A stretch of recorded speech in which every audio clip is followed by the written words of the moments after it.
engagement is the hot buzzword of 2010. So that leads me to another question. You're an expert in engagement. Mm-hmm.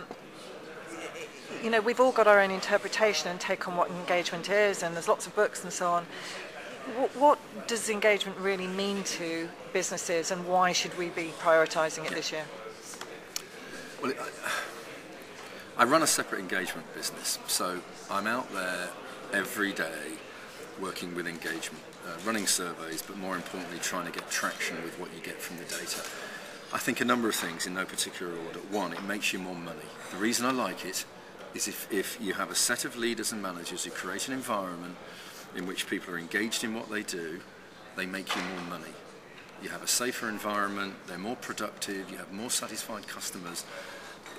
There are hard-edged business outcomes from getting engagement right. So it's not a warm and fluffy, just interesting thing. You make more money, which is the first reason I like it.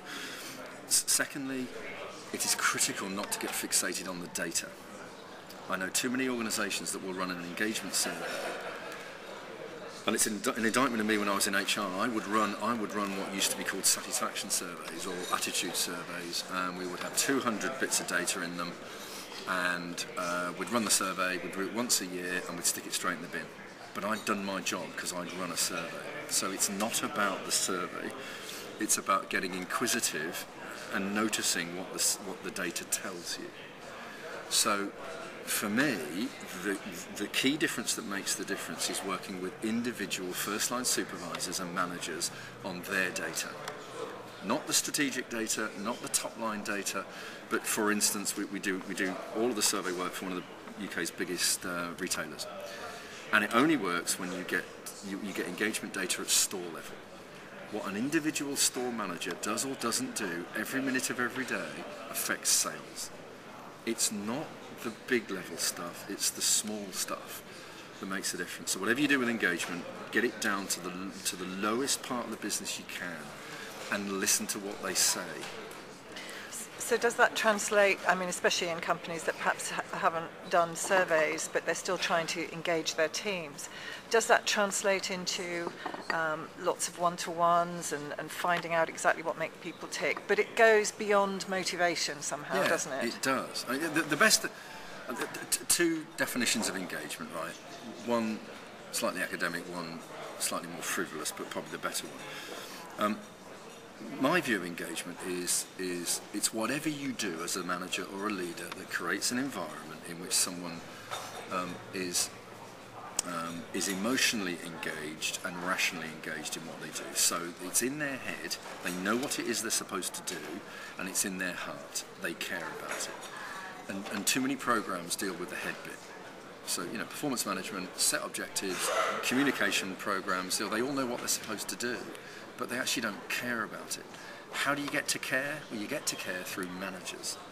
I'm not convinced most people at the shop floor care that much about what the global chief exec's trying to do. They care about paying the mortgage and going on holiday and whether they have a decent environment and whether it's safe and whether they have any fun or not. Who creates that? Well, they do. So the other underpinning for engagement is the notion of personal accountability. You don't let people become victims. And the word engagement is in danger of being hijacked by people who say, well, they have to engage me. Well, actually, no. What are we going to do to engage ourselves? What can I do to make this a better place? So when you get a set of data, it's to your point, it's about working with the manager and that team on what they are going to do to make this a better place. And it often comes down to not things like, you know, the strategy for China's no good. It comes down to things like there's no toner in the photocopier. Yeah. And if there was, I'd be more productive. So, you know, the particular client I'm thinking of has created a £50 float for each store that said they can go and buy whatever they need to run their day. And that improved engagement scores like crazy. So when a shopper walks through the door, they get greeted with a smile because there's toner in the photocopier. That's actually how it works, I think. So you have to get it down to that level, which takes time. It takes 10 times longer than it used to. You do have to have lots of conversations. So it's this head and heart. That's one definition. The other definition, sorry, long-winded answer. It is, and it's the better one, I think. It's what people do when no one's looking. Oh, yeah. If they're engaged, so you and I, sitting in the IOD right now, we don't know what our people are doing. We don't. We're not looking at them. If they're engaged, they're probably doing the right thing. If they're not, they won't. And we face tipping points every minute of every day. Do we deal with conflict? Do we not? Do we smile for a customer? Do we not? Do we help a client who's in trouble, or don't we? And if we're engaged, we make the right decision. But no one's watching us do it. That's actually where it works. I Very think. true, very true.